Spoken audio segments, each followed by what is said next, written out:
I supported my boyfriend financially and emotionally for years, then discovered he was secretly plotting with his family behind my back. James and I grew up side by side, two neighboring houses separated by only a faded wooden fence. As kids, that fence meant nothing. We climbed it daily, sharing secrets, laughter, scraped knees, and promises whispered under the stars. For as long as I could remember, James was my best friend, my first crush, and eventually my first love. Our families, however, couldn't have been more different. My parents were humble and warm-hearted, always ready to share smiles, meals, or lend a helping hand. James' parents, Mr. and Mrs. Carter, were polite but distant. They spoke carefully, acted reserved, and had an air of sophistication and authority that made me feel awkward and out of place whenever I was around them. Even as children, I sensed their subtle disapproval. Whenever James invited me over for dinner, his mother's eyes would linger briefly over my worn sneakers, and his father's polite small talk felt forced, somehow calculated. They never openly criticized me, but there was always an invisible boundary, a quiet line reminding me that, in their eyes, I was never quite good enough. Yet, James insisted none of that mattered. "They're just like that," he'd say. "They'll come around." So I ignored their subtle judgments, focusing instead on our relationship, which grew stronger every year. 2 years ago, my entire world crumbled. A late-night phone call shattered the peace I'd always known. My parents had been killed in a car accident. Suddenly orphaned at 23, I spiraled into a deep, overwhelming grief. Everything familiar became painful reminders of what I'd lost. James never left my side during those dark days. He held me while I sobbed uncontrollably on the floor, stayed awake night after night as nightmares robbed me of sleep, and patiently comforted me when grief turned to anger, confusion, and despair. Without James, I wouldn't have survived that year. My gratitude and love for him deepened immeasurably. I owed him everything. Driven by this gratitude, I wanted desperately to win over James's family. After all, they were his parents, and he had supported me through my hardest moments. I felt I had to make them accept me. Determined, I began making endless small sacrifices, hoping each gesture would bridge the emotional gap that had always existed between us. When James struggled to start his career, facing financial stress and uncertainty, I didn't hesitate to support him financially. I worked overtime, saving money wherever possible, and used my own savings to help him enroll in specialized courses and secure job opportunities. He thanked me sincerely, promising to repay everything once he succeeded. But his family never acknowledged these sacrifices. They seemed content to benefit silently, never expressing gratitude or even recognition. I took it a step further, supporting his family directly whenever possible. When Mrs. Carter fell ill, I immediately offered to help, spending countless hours by her side, preparing meals, running errands, and managing doctor appointments. But despite my sincere care and effort, her reserved politeness never thawed into genuine warmth. During family gatherings, I worked tirelessly in the background, setting tables, preparing dishes, and quietly ensuring everything ran smoothly. Still, whenever guests praised the hospitality, Mrs. Carter never hesitated to accept credit herself. I endured their dismissive glances and half-smiles, convinced that if I persisted long enough, they'd eventually see how much I genuinely cared. But things never improved. Instead, the subtle criticisms increased. At dinners, Mrs. Carter would make passive remarks disguised as jokes. "Oh dear, it's nice you tried to cook, but perhaps next time just leave it to me." Or, "Your style is so unique, I suppose it suits someone of your background." Even worse, James started becoming indifferent. At first he reassured me, "They're just old-fashioned," or, "Don't worry, they'll accept you eventually." But gradually he began brushing off my feelings entirely. "You're just overthinking it," he said dismissively when I finally spoke up. Yet I stayed, convincing myself these sacrifices were small compared to what James had given me after losing my parents. I believed love meant enduring hardships, even if it hurt deeply. Little did I know, these daily sacrifices and silent sufferings were just the beginning of a storm. Soon, I'd discover a betrayal so profound, so shocking, that it would shatter every illusion I had about James, his family, and myself.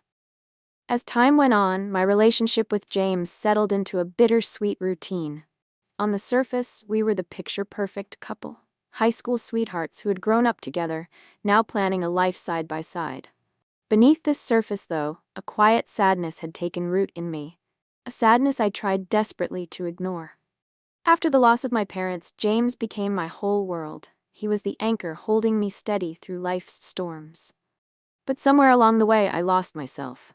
My dreams and ambitions gradually faded as I prioritized his career, his needs, and most painfully, his family's expectations. James had always dreamed of becoming a successful entrepreneur, building a name for himself, independent of his parents' wealth. But chasing dreams costs money, money we didn't always have.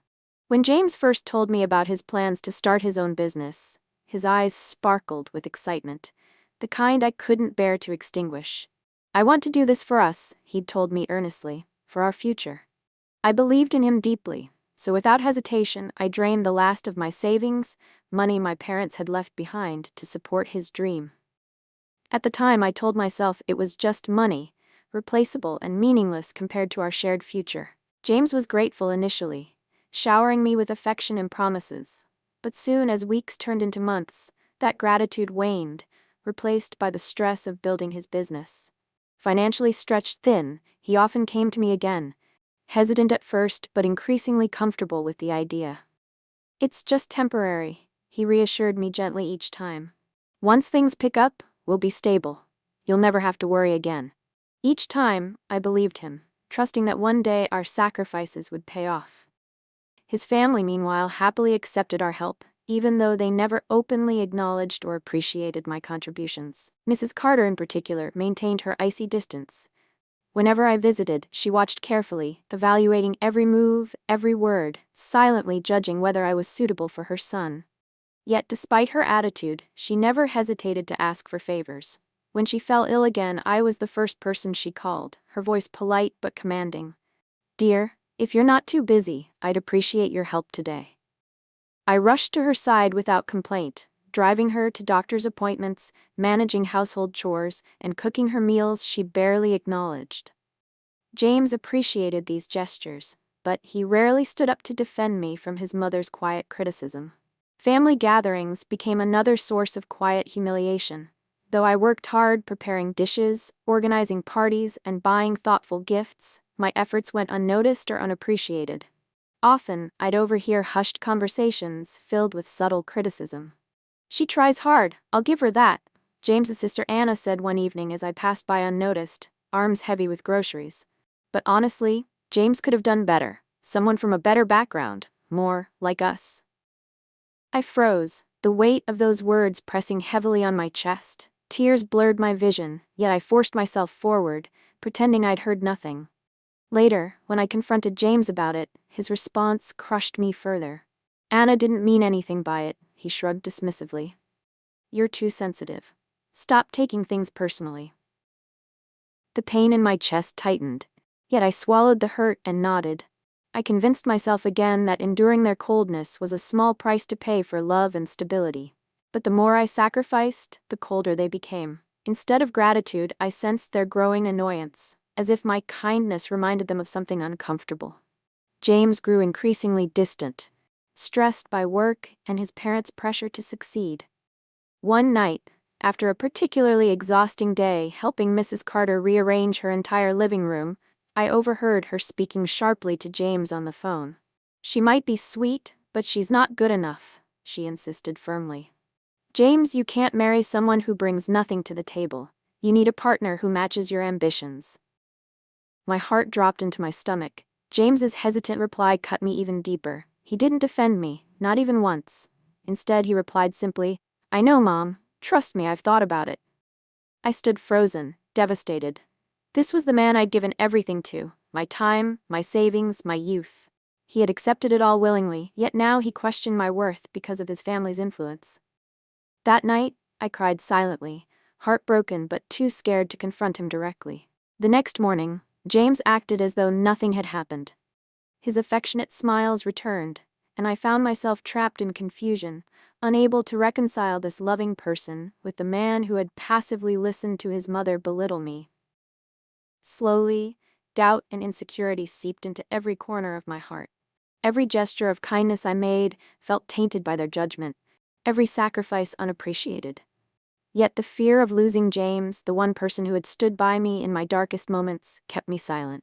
I buried my hurt, pretending everything was okay. I continued helping his family, financing James' ambitions, and surrendering more and more of myself. But the fragile threads holding me together were beginning to fray. Little did I know, their greatest betrayal was still to come. An act of manipulation and deceit so personal and shocking, it would finally tear my carefully constructed world apart and force me to see the truth I'd long avoided. Months passed, and the delicate balance I'd maintained grew harder to uphold.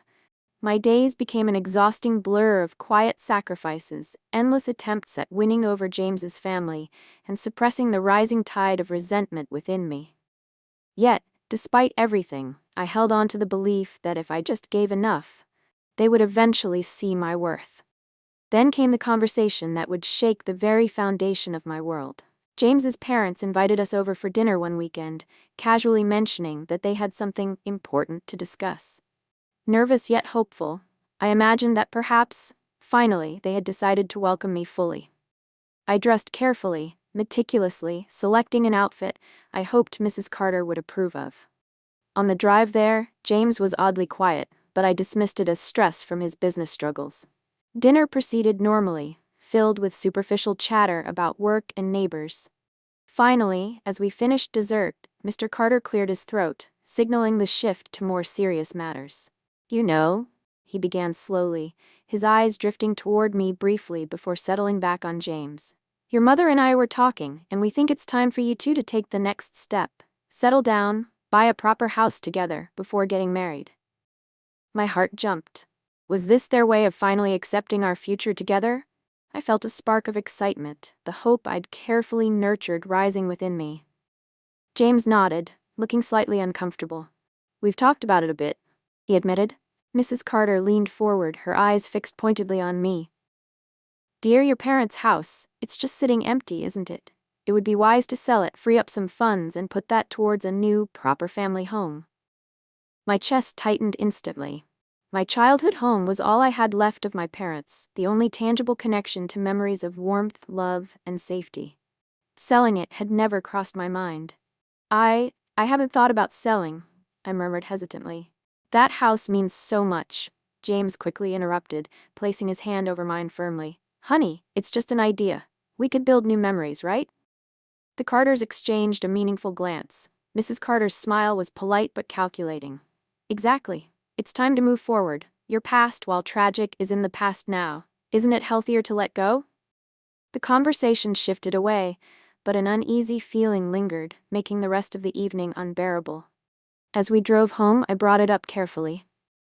"James, why didn't you warn me they wanted me to sell my parents' house?" He sighed deeply, avoiding eye contact. "Look, it's just a suggestion. They mean well. And honestly, maybe it's not a terrible idea. That house is just holding you back." My heart ached at his words, but again I swallowed my feelings, unwilling to risk conflict. A few weeks later, James's mother visited unexpectedly, pressing me gently but insistently about the house. "Think about James," she said softly. "He deserves a stable, solid start for his family. That old house is your past, dear. Let it help you build your future." Slowly, the emotional pressure mounted. James became distant and irritable, often mentioning casually how selling the house could ease his business debts and secure our future together. Feeling cornered, I reluctantly began considering the idea. One evening, while James was showering, his phone vibrated continuously on the coffee table. Curious, I glanced at it, noticing a message preview from his mother. "Just make sure the new place is in your name only, darling. You need to protect your future." My heart stopped. Hands trembling, I unlocked the phone, scanning the rest of their conversation. Each message grew more devastating than the last, revealing a carefully planned arrangement to convince me to sell my parents' home so James could purchase a new property, solely in his name. "Once she sells the house, you'll be financially stable," Mrs. Carter had written earlier. "We must be practical. Who knows if things will work out in the long run?" James's reply shattered me. "I know, Mom, I'll handle it. Just trust me." I felt sick, betrayed in a way I never imagined possible. My chest tightened painfully, grief washing over me once again, not just for my parents, but for the naive love and trust I'd given to James and his family. I heard the shower stop, signaling James's return. Quickly, I placed his phone back, pretending to be occupied elsewhere. That night, as he slept soundly beside me, I silently cried, finally acknowledging what I'd tried to deny for so long. I'd lost myself in a relationship built on manipulation and convenience. They had never cared for me. They saw me as nothing more than a tool to achieve their ends. In the days that followed, I was quiet, withdrawn, carefully planning my next move.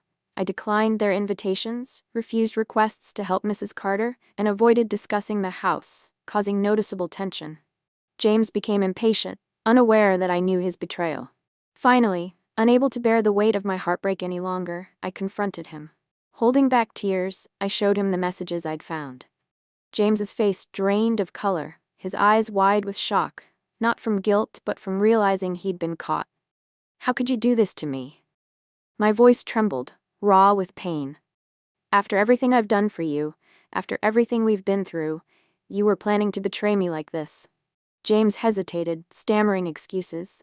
"It's not what you think," he tried weakly. "My mother's just looking out for me, for us." "Us?" I laughed bitterly. "There is no us, James. There's you and your family, and then there's me, the outsider, the convenient, disposable outsider." He reached for my hand desperately.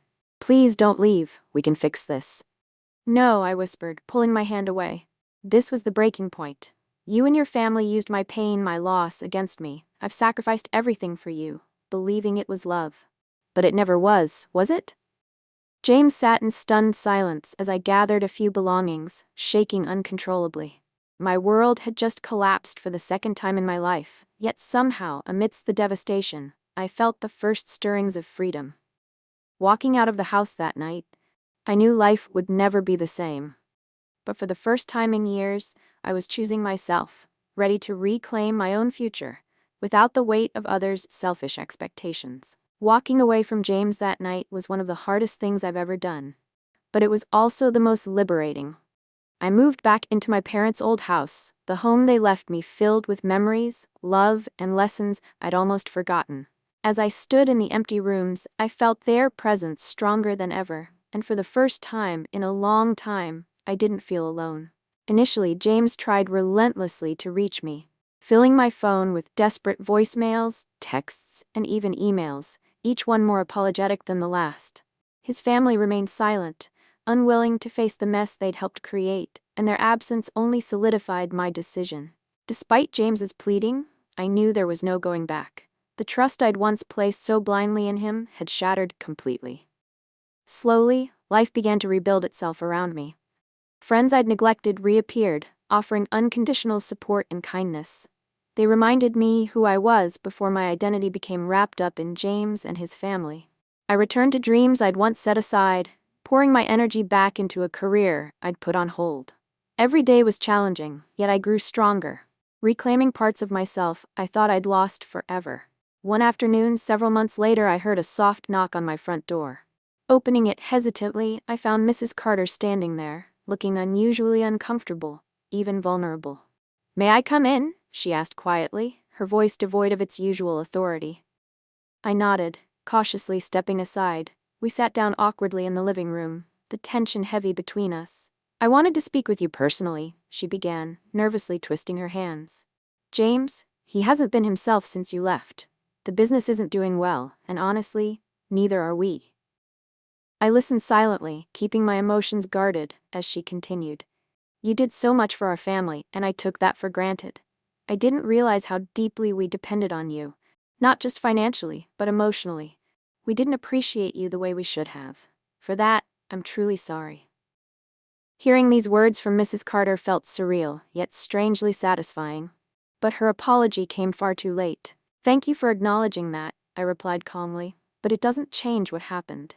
For years, I gave you all I had, my love, my support, my energy. You accepted it, benefited from it, but never respected it." She nodded sadly, eyes filled with regret. "I understand. But James, he still loves you. He wants to make things right. Can you give him another chance?" I took a deep breath, feeling clarity wash over me. I once believed James was everything I needed. After my parents died, he became my whole world. But that wasn't healthy. It blinded me to how much I lost myself trying to please him and your family. Mrs. Carter lowered her gaze, absorbing my words quietly.